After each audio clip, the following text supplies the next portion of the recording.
देखिए, अलग अलग बातें अलग अलग किसान नेताओं ने कही हैं। कुछ लोगों ने स्वागत किया है और कुछ लोगों ने एमएसपी की बात कही है। मैं समझता हूँ इन दोनों बातों के ऊपर प्रधानमंत्री जी ने बात कह दी है, क्योंकि कानून कोई बने हुए तो 3 ही कानून थे, ये तीनों ही वापस लेने की बात कह दी है। और मैं समझता हूँ प्रधानमंत्री जी की विश्वसनीयता समाज में, इस देश में, बल्कि मैं तो कहूँगा दुनिया में इतनी बनी हुई है कि जो बात वो कह देते हैं उसको पूरा करते हैं। इस पर तो कोई चिंता किसान नेताओं को करनी नहीं चाहिए कि एक बार जब कह दिया है तो निश्चित रूप से यानी होगा ही।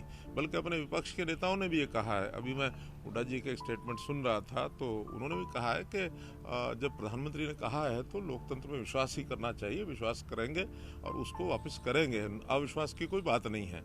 आज भी अगर अविश्वास की भावना प्रधानमंत्री जी के बारे में कोई रखते हैं तो मैं समझता हूँ ये बड़ी भूल है। देखिए, ये पॉलिटिकल इस तरीके से नहीं सोचना चाहिए।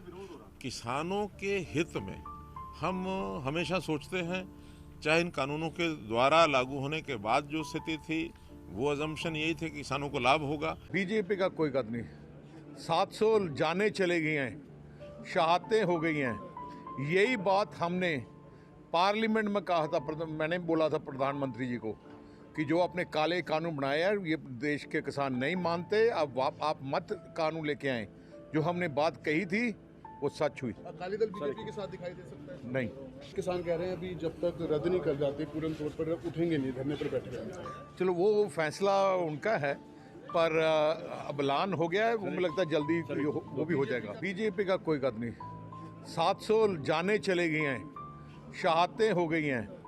यही बात हमने पार्लियामेंट में कहा था, मैंने बोला था प्रधानमंत्री जी को कि जो आपने काले कानून बनाए हैं ये देश के किसान नहीं मानते। अब आप मत कानून लेके आए। जो हमने बात कही थी वो सच हुई। अकाली दल बीजेपी के साथ दिखाई दे सकता है? नहीं।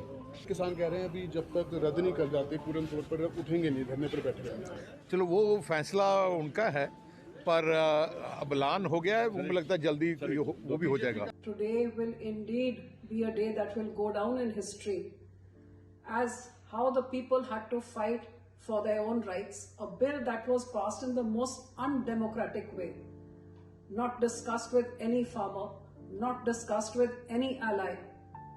Nobody was taken aboard.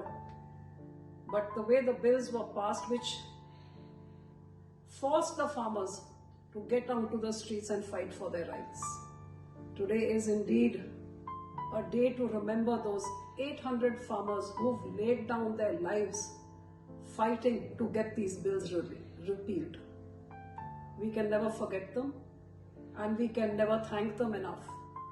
And neither can we thank the families of those 800 farmers where their little children, their old parents, their spouses, their grandchildren have all been affected. Each family's been affected by each and every of those 800 farmers who have laid down their lives for the farmers of this nation.